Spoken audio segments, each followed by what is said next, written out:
I've been doing a lot of quotes lately. I mean, I'm quoting all the time, but for whatever reason, I've been doing a lot of quotes lately. And I always have a little column on our quote form that just has special notes for the customer. And I'm just going to roll through those real quick. They're common ones, they always go on there. Um, because we normally get a lot of questions about it, and even if I have it listed out on the quote under the notes, I think some people just don't exactly follow what I'm meaning by it, or they just simply don't read it. So the first one is pickup and delivery by customer or others. So at Kaiser, we don't pick up and deliver parts, so we're not going to come out and take down your railing, pick it up, bring it back to our shop, blast it, powder coat it, then bring it back to you and install it. That's just not a service that we offer. The next one is no disassembly or assembly in quote.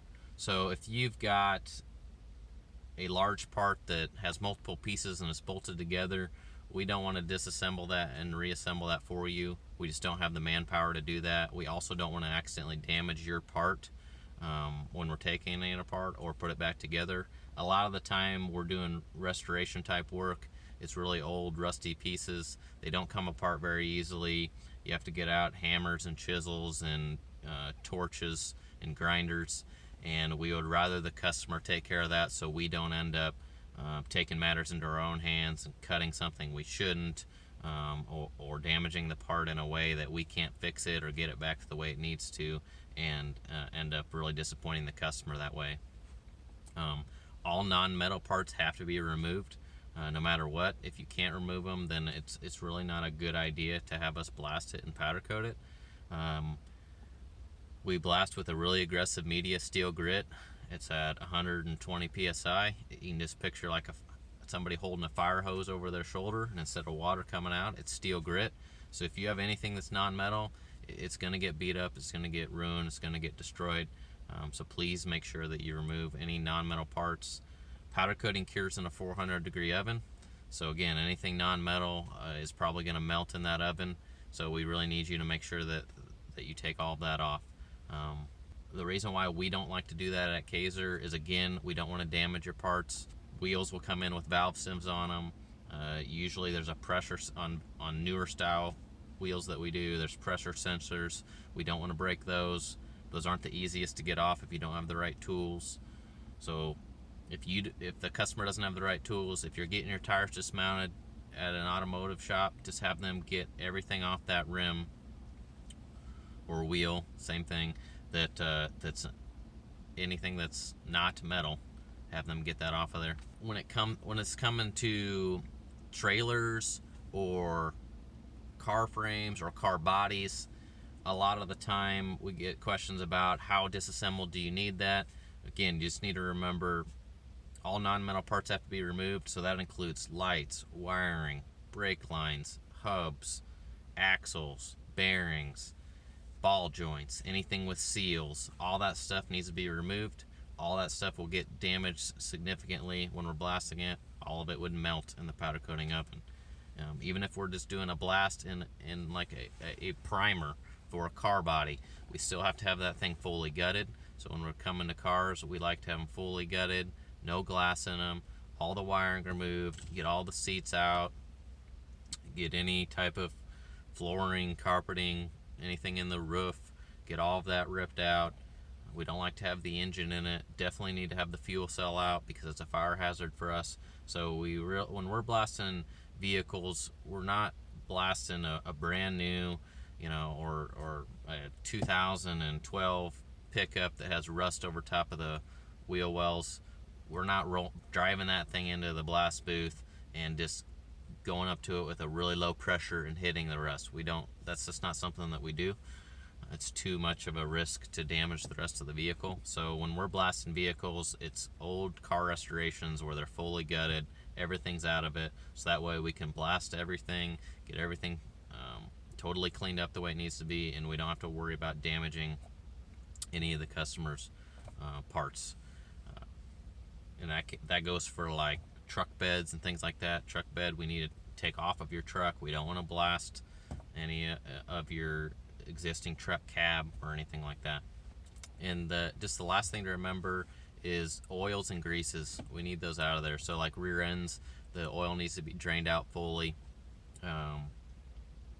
if we're working on, sometimes we will blast hubs as long as they're fully stripped down, bearings are out, we need the grease out of those. A lot of the times car parts come in, and car parts that, like suspension pieces that are underneath the vehicle and they're old and have been in use, of course they're going to be greasy and dirty.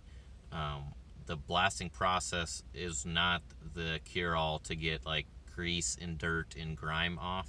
If the grease is just obviously all over it and just terrible, you can barely touch the part anywhere without getting your hands extremely dirty, please just wipe that grease away the best you can. It doesn't have to be perfectly clean, but the big gobs of grease that are just super mushy, try to get those off of there. If you don't, then we have to take care of it, and then that just drives the cost up and usually ends up resulting in the cost of the project being higher than what we quoted. We can't blast through that grease. Our blast media just gets stuck right in it, and so then we have to clean all that up, and we end up losing blast media out of our system, or we get grease in our system and it greases up all of our blast media, and then we have problems with making parts greasy themselves because the blast media is carrying grease with it and it's hitting the parts.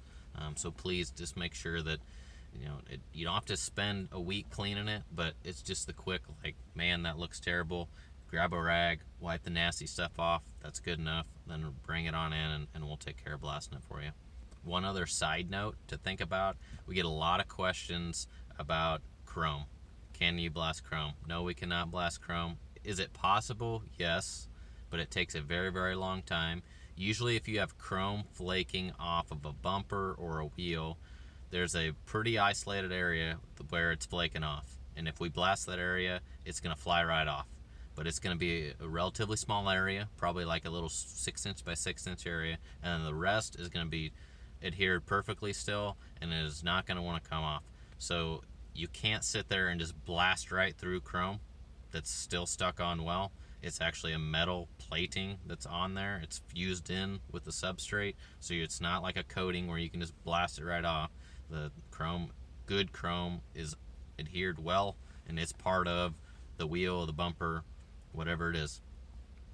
And so basically you have to blast the chrome at the edges, and as it starts to peel up, then you have to grab a pair of pliers and pry that away, blast some more, pry away. It takes way too long. It's way too expensive.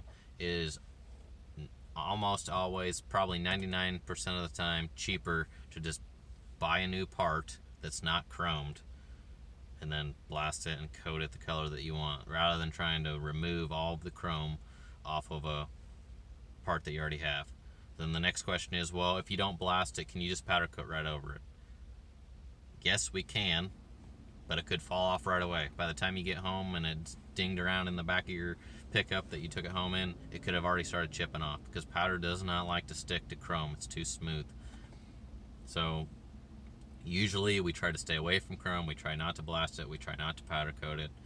So when you're requesting a quote on your parts, those are usually the notes that I will put off onto the side on your quote, just to remind customers of the do's and don'ts and what Kaiser takes care of and what we don't take care of. Hopefully that gives you a little bit better explanation and you can understand a little better. If you still have questions, as always, call us, email us, reach out to us on social media, and we'll help get you taken care of.